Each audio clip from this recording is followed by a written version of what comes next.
એકદમ જોરદાર।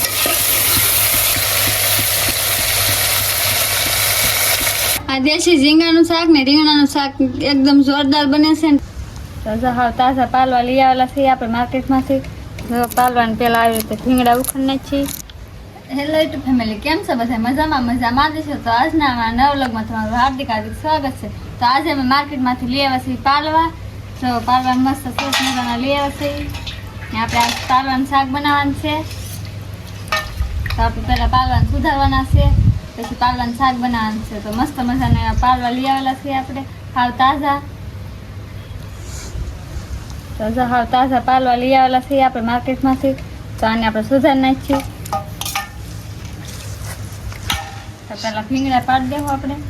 તો આપણે મસ્ત મજાનું શાક બનાવવાનું છે એકદમ જોરદાર પાલવાનું। તો આપણે પાલવા સુધારી નાખીએ। જો પાલવાને પહેલાં આવી રીતે ભીંગડા ઉખડી નાખીએ।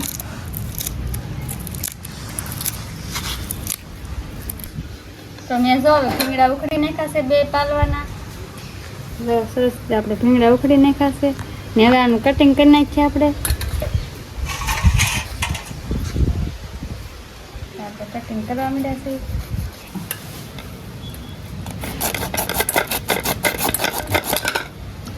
આપણે પૂછડું કાઢી નાખ્યું છે। હવે માથું કાઢી નાખીએ આપણે।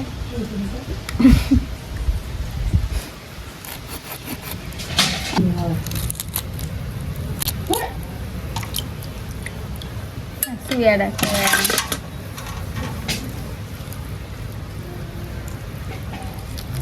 કરવાની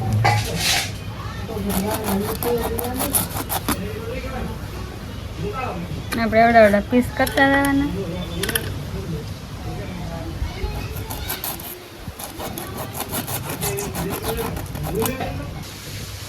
તો આપણે જો એવડા પીસ રાખવાના છે। તો આપણે બટકા કરવા માંડ્યા છીએ। તો આપણે મસ્ત મજાના પાલવા સુધારી નાખ્યા છે ને જો આપણે એવડા પીસ રાખ્યા છે। જો આપણે એવડા પીસ રાખ્યા ને સારા પાણી ધોઈને સરસ રીતે આપણે વાટકાને લઈ લીધા છે। તો હવે આનું શાક બનાવવાનું છે આપણે।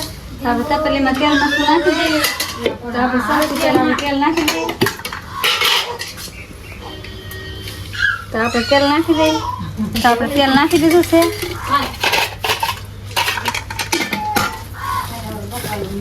હવે નાખી દેવું આપણે મરચું। તો આપણે મરચું પણ નાખી દીધું છે। હવે નાખી દઈએ હળદર આપણે। તો હળદર પણ નાખી દઈએ। હવે નાખી દેવું ધાણા જીરું આપણે। ધાણા જીરું પણ નાખી દીધું છે આપણે। હવે નાખી દઈશું નમક। આપણે નમક પણ નાખી દીધું છે। ગેસ સળગાવીને ગેસ ઉપર મૂકી દેવું। તો આપણે ગેસ ઉપર નાખી દીધું છે તેલ મરચું ગરમ થવા। તો આપણે તેલ મરચું સારી રીતે પકાવી નાખીએ।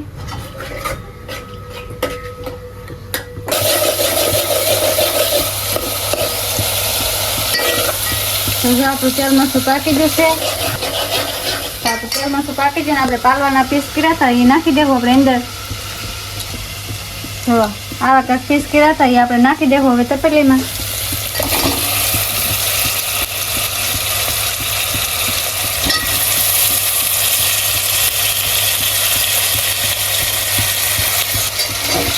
આપણે સારી રીતે મિક્સ કરી નાખીએ અને આવ્યો ને એકદમ કલર એકદમ જોરદાર। જો આપણું કાંઈ પાલવાનું શાક આવી રીતનું બનશે।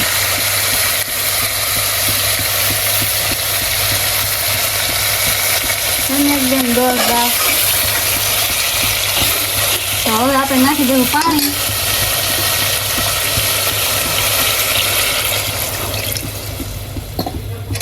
તો જો આપણે પાણી નાખી દીધું છે। તો જો આપણે પાણી રેડી દીધું છે અને છીબું ઢાંકીને મૂકી દીધું છે। 5 થી 10 મિનિટમાં આપણે પાલવાનું શાક બનીને તૈયાર થઈ જશે। આપણે પાલવાનું શાક બનીને તૈયાર થઈ ગયું છે ને આપણે નાખી દઈએ કોથમરી। ચાલો તમે બતાડો મારું પાલવાનું શાક। આપણું પાલવાનું શાક મસ્ત મજાનું બની જશે ને આપણે લીલી કોથમરી નાખી દઈએ। તો આપણે જો લીલી કોથમરી નાખી દીધી છે ને આપણે સરસ મજાનું પાલવાનું શાક પાકી જશે। તો ઉતારી લેવાનું છે। તો આપણું મસ્ત મજાનું એવું પાલવાનું શાક બનીને તૈયાર થઈ ગયું છે.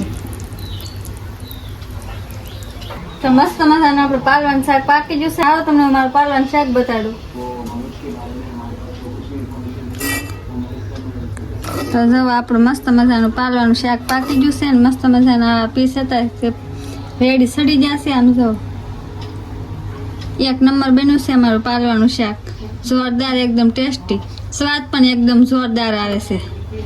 તો જો તો આ છે માથાનો ભાગ. જો એકદમ જોરદાર બનેલું છે આપણું પાલવાનું શાક. જો આ માથાનો ભાગ છે.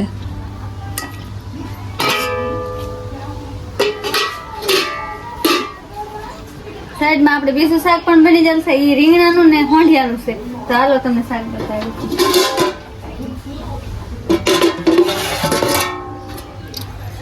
જો આમાં રીંગણા અને દેશી ઝીંગા. આ દેશી ઝીંગાનું શાક ને રીંગણાનું શાક એકદમ જોરદાર બને છે ને ટેસ્ટી બને છે. ખાવાની પણ અલગ જ મજા આવે છે. તો આવું જોરદાર અમારું રીંગણાનું ઝીંગાનું શાક બનીને તૈયાર થઈ ગયેલું છે.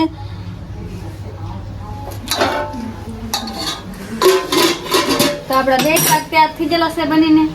તો આપણે હવે બને નાખી રોટલા, પછી જમવા બેસી જઈએ. તમારે પાલવાનું ને હોંડિયાનું ને રીંગણાનું શાક બનીને તૈયાર થઈ ગયા ને અમે જમવા બેસી જશે. તો હાલો બધા જમવા. તો હાલો તમને હું પાલવાનું શાક બતાડું.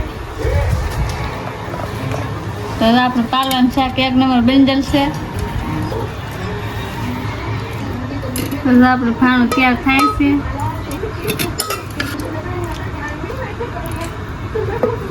તો પાલવાનું શાક ને બાજરાના રોટલા આપણે તૈયાર થઈ જશે. આ થાય છે.